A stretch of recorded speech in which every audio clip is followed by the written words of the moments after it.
Moreover, my relation with Abu Bakr is that of a close friend, Islamic brotherhood, and faith until Allah raises us together. The leader of prayers. During the Prophet's illness, Abu Bakr radiallahu anhu was leading the prayers in the Fajr prayer. The Prophet sallallahu alaihi wasallam came in the mosque supported by two of his companions. Abu Bakr radiallahu anhu was leading that prayer. The companions of the Prophet sallallahu alaihi wasallam were so happy to see the Prophet sallallahu alaihi wasallam. Abu Bakr gave way for the Prophet to lead the prayer.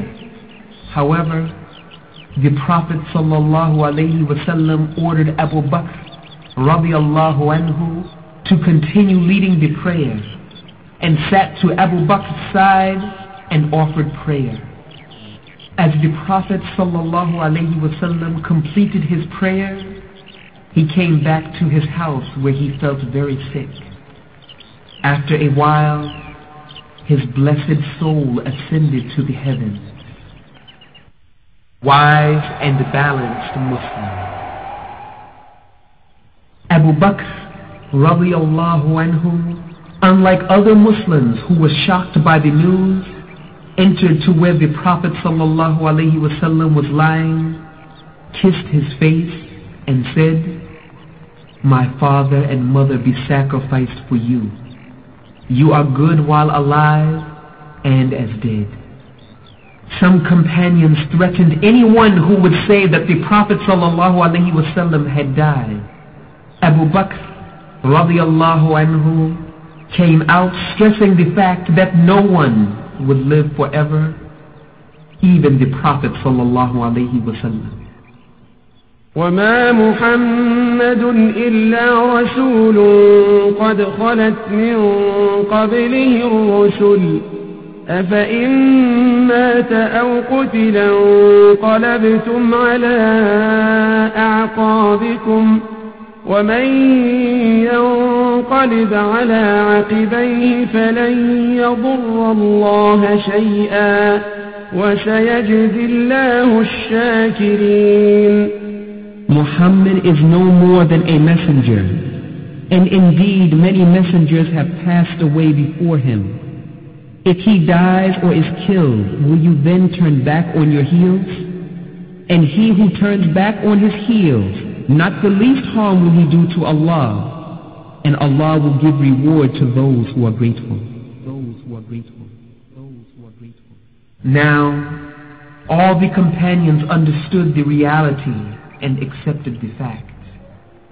So Abu Bakr radiallahu anhu controlled the situation and brought the people out of confusion. He saved the Muslim community from total disruption. Abu Bakr radiallahu anhu did not forget in this grave situation that Allah told the Prophet sallallahu alaihi wasallam in the Quran, إنك ميت وإنهم ميتون. Verily, you will die, and verily, they too will die. Abu Bakr radiyallahu anhu selected as caliph. Selection of the caliph. Immediately after the Prophet sallallahu alaihi wasallam passed away, his prominent companions met to choose a successor. At a place called Saqifatu Bani Sa'ida, Abu Bakr radiyallahu anhu was distinguished to be the man rightly suitable for the position. After lengthy discussions, Umar ibn al-Khattab radiyallahu anhu and Abu Ubaidah ibn al-Jarrah radiyallahu anhu held the hand of Abu Bakr and announced him as the caliph. All people, both migrants and supporters, supported electing Abu Bakr radiyallahu anhu as a caliph. On the next day, most people came to the mosque to pledge obedience to Abu Bakr radiyallahu anhu. Abu Bakr radiallahu anhu ascended the pulpit and expressed his sorrow for the Prophet sallallahu alaihi wasallam's departure from this world. He added, "O people, I swear by Allah that I never wanted to be a caliph or wish to be so. It is a big task that you put on my shoulders. Obey me as long as I obey Allah and His Prophet. When I disobey Him and His Prophet, do not obey me." By these words, Abu Bakr radiallahu anhu set the rules for his government. He gave the people the right to dismiss him from power if he committed anything contrary to the principles of Islam. The trouble ahead. Some Arab tribes defied the state and thought of returning to paganism. Some of them announced that they were no longer obliged to be Muslims after the death of the Prophet ﷺ, while others said that they were not ready to pay zakat. Such movements were mainly at places in Arabia where Islam had not struck deep roots in the soil. Several impostors appeared claiming to have received revelation from Allah.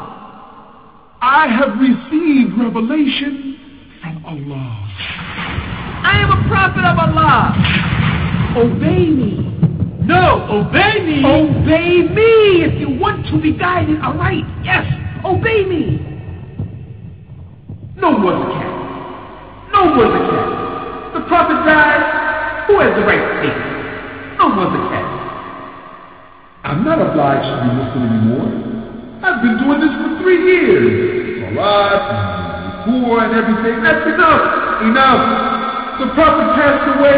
I'm free of my responsibilities. Things can go back to the way that they were." Abu Bakr radiallahu anhu, the new caliph, had to face all these challenges and restore order.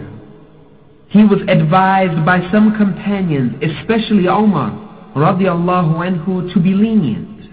However, Abu Bakr radiallahu anhu was well aware of the dangers that were threatening Islam and the Muslim state. He was decisive to put an end to such rebels. He prepared several armies to fight the apostates.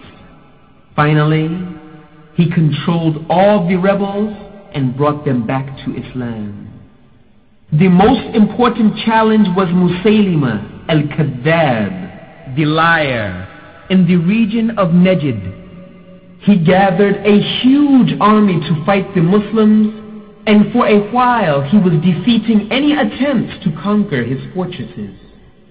However, he was finally conquered by an army led by Khalid ibn al-Walid radiyallahu anhu. So, the decisions of Abu Bakr radiyallahu anhu to fight the apostates and restore order and peace were very wise. He would have been satisfied to keep Al-Medina and hence go back to the days when Islam first established itself in that town. An expedition to be completed.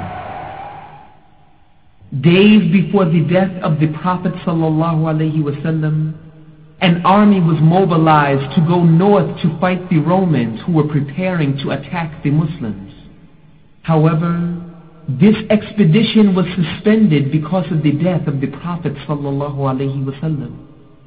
Abu Bakr radiallahu anhu always carried out the commands of the Prophet ﷺ. Therefore, he ordered Usama ibn Zayd radiallahu anhu to lead the army as was originally commanded by the Prophet ﷺ.